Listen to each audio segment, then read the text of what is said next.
Europe 1. Mais d'abord le journal de 8h sur Europe 1, Fanny Marceau. Bonjour Fanny. Bonjour Dimitri, bonjour à tous. On va tous devoir se serrer la ceinture. François Bayrou l'a annoncé hier. Tous les Français sans exception devront fournir un effort pendant 3 ou 4 ans pour redresser les finances publiques et économiser 40 milliards d'euros. Mais alors comment? Le Premier ministre dévoilera son plan avant le 14 juillet. Et la piste d'une TVA sociale est sur la table. Les partenaires sociaux pourraient avoir à en discuter. En somme, il s'agirait d'augmenter la TVA pour alléger les cotisations patronales, ce qui ferait augmenter les salaires. Une idée qui déchire déjà les députés et pourrait, politiquement, coûter cher au chef du gouvernement, Alexandre Chauveau. À peine proposée par François Bayrou hier matin, la piste de la TVA sociale est aussitôt enterrée par la gauche. La députée écologiste de Paris, Léa Balage. C'est une imposition supplémentaire qui est extrêmement injuste. Elle va être quasiment indolore pour les foyers les plus fortunés et très douloureuse pour les plus précaires. Donc c'est une TVA complètement injuste, elle est antisociale. La gauche propose en revanche de taxer le patrimoine des riches, une augmentation d'impôts qui fait figure de ligne rouge depuis toujours pour la droite et Laurent Wauquiez. Il y a 40 milliards d'euros à faire. Je veux que ces économies soient faites sur la dépense publique. On arrête de prendre dans la poche des Français. Et le RN aussi à ces conditions. Marine Le Pen s'était opposée l'hiver dernier au déremboursement de certains médicaments et à la désindexation des retraites sur l'inflation, au point de faire tomber Michel Barnier. La menace pèse également sur François Bayrou. Le Premier ministre avait échappé de justesse à la censure lors de l'examen du précédent budget. Mais l'absence de majorité sur un sujet aussi majeur pourrait lui faire connaître à l'automne prochain le même sort que son prédécesseur. Alexandre Chauveau du service politique d'Europe 1. Un effort de tous les Français sans exception. Vous êtes nombreux à ne pas en apprécier l'idée. Et de nombreux contribuables estiment déjà payer trop et attendent que le gouvernement fasse lui-même des efforts. Écoutez les explications de Benoît Perrin, directeur de Contribuables Associés. Il était l'invité d'Europe 1 matin à 7h10. Tant que les Français n'ont pas cette conviction-là, on va chercher les fraudeurs et on fait des efforts à la fois symboliques et de fond sur l'État et les collectivités locales. Je crois qu'effectivement, ce sera très difficile de demander des efforts aux Français. Est-ce que selon vous, le consentement à l'impôt est menacé? Alors je crois que le consentement à l'impôt est largement menacé. On voit tous dans nos vies respectives que notre pouvoir d'achat baisse, d'une part, et que d'autre part, on n'a pas cette espèce de retour sur investissement. Il suffit d'aller dans un hôpital, il suffit d'aller dans un commissariat de police. Il y a un moment où la réalité vous rattrape. Alors la question, c'est quand est-ce que la réalité va nous rattraper? Donc quand est-ce que concrètement, les marchés financiers vont commencer à s'affoler? Personne n'en sait rien. En tout cas, on est certain qu'il y a un mur en face de nous. On a du mal à évaluer à quelle distance on est du mur. Mais ce qui est certain, c'est que pour éviter de se taper le mur, il faut absolument trouver des moyens de rétablissement des finances publiques. Benoît Perrin, interview complète à retrouver sur europe1.fr et l'appli Europe 1. Dans l'actualité ce matin également, un texte flou qui représente incontestablement un danger. Voilà la réaction de Marine Le Pen depuis la Nouvelle-Calédonie cette nuit à l'adoption de l'aide active à mourir hier soir à l'Assemblée. Par 305 voix contre 199. En attendant la reprise du débat au Sénat à l'automne, Emmanuel Macron a salué pour sa part une étape importante, insistant sur le respect des sensibilités de chacun. Débat sensible, il y a une mesure de cette proposition de loi qui vient renforcer les inquiétudes des opposants, le délit d'entrave à l'aide à mourir. Il punit de 30 000 € toute personne tentant d'empêcher le suicide assisté. Plusieurs politiques, dont le patron des Républicains, Bruno Retailleau, ont tiré la sonnette d'alarme et la communauté médicale ne cache pas ses craintes. De quoi parle-t-on exactement, Yasmina Katou? Eh bien, le délit d'entrave permettrait de condamner des personnes qui empêcheraient un malade de s'informer sur l'aide à mourir ou d'y avoir recours. Concrètement, toute action menée dans le but de dissuader un patient ou un proche de se renseigner sur le suicide assisté serait condamnable, comme le fait de perturber l'accès à un établissement où l'aide à mourir est proposée.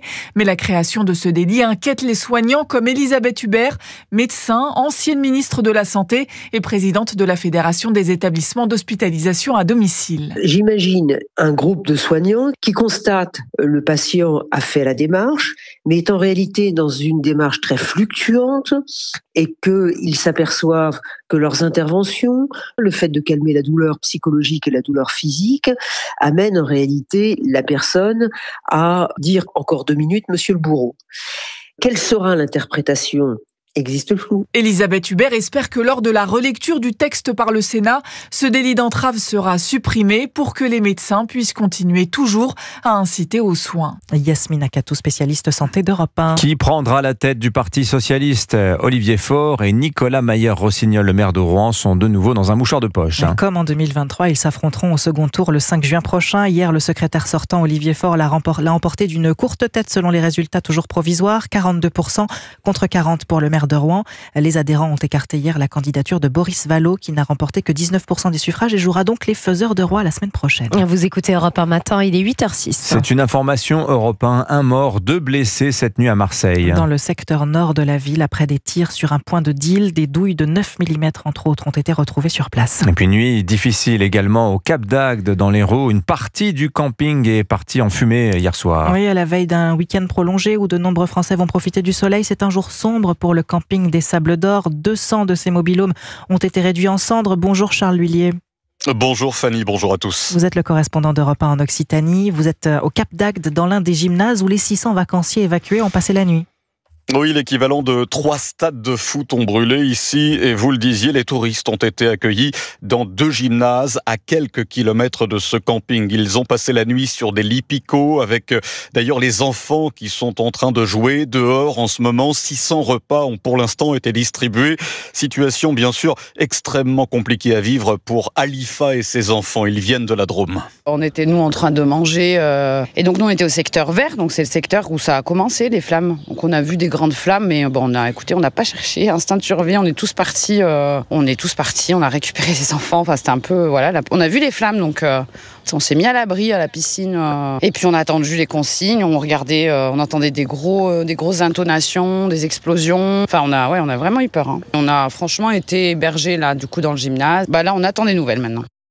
Voilà Alifa qui dans la journée espère retourner au camping, non pas pour y profiter de son mobil-home, mais pour vérifier si sa voiture n'a rien. 12 véhicules ont pour rappel été brûlés. Merci Charles Lhuillier en direct du Cap d'Agde pour Europe 1. Si vous prenez la route des vacances aujourd'hui par ailleurs, attention sur les routes, bison futé voie rouge dans le sens des départs dans tout le pays. Ce sera rouge également pour les retours dimanche et même noir dans le nord-ouest. Ouais, très chaud aussi pour les supporters du Paris Saint-Germain puisque samedi soir aura lieu la finale de la Ligue des Champions entre le Paris Saint-Germain et l'Inter Milan à Munich. 18 000 supporters parisiens dans les gradins pour ce match qui pourrait être légendaire. Parmi eux, Éric Bidot, abonné au Parc des Princes depuis, tenez-vous bien, 1977. Il fait partie des 82 supporters inscrits depuis plus de 40 ans. Un fan absolu qu'a rencontré Charles Bouchin pour Europe 1.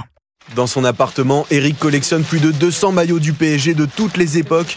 À 2 jours du départ pour Munich, il fouille dans un sac pour trouver celui qu'il portera samedi soir. Moi, il n'est pas dans ce sac-là, il est dans les fringues. J'ai un débardeur PSG et que j'ai mis à chaque match de Coupe d'Europe cette année. Je vais le remettre. Parc des Princes sur l'avant-bras gauche et logo sur le bras droit, ce supporter aux 8 tatouages du club parisien ne pense qu'à la finale. Moi, je vis PSG, je dors, je mange, je me fais tous les scénarios. Je me prends un but à la 5e minute, on n'arrive pas à revenir, ou le contraire, on marque au bout de 5 minutes et on tient jusqu'à la fin. C'est horrible. Et finalement, peu importe le scénario, tout ce qu'il souhaite, c'est que son club finisse par remporter sa première Ligue des Champions. Même si c'est un but hors jeu de la main, un but qui est pas valable, je m'en fous. Avec tout ce qu'on a vécu, les hauts et les bas, donc la première, il nous la faut, quoi. On l'attend depuis trop longtemps. Et même à table. Tiens Maxime, t'as un verre PSG comme d'habitude. Eric en profite pour parler de PSG Inter avec son fils Maxime, lui aussi du voyage pour Munich. Et dès qu'il m'a proposé, j'étais aux anges. C'est un rêve père-fils. Déjà rien qu'y aller avec lui, ça va être l'un des meilleurs moments de ma vie. Et en plus, si on gagne, ça va être incroyable. Donc... Les deux se sont fait une promesse en cas de victoire, un tatouage commun mentionnant Munich et la date de la finale.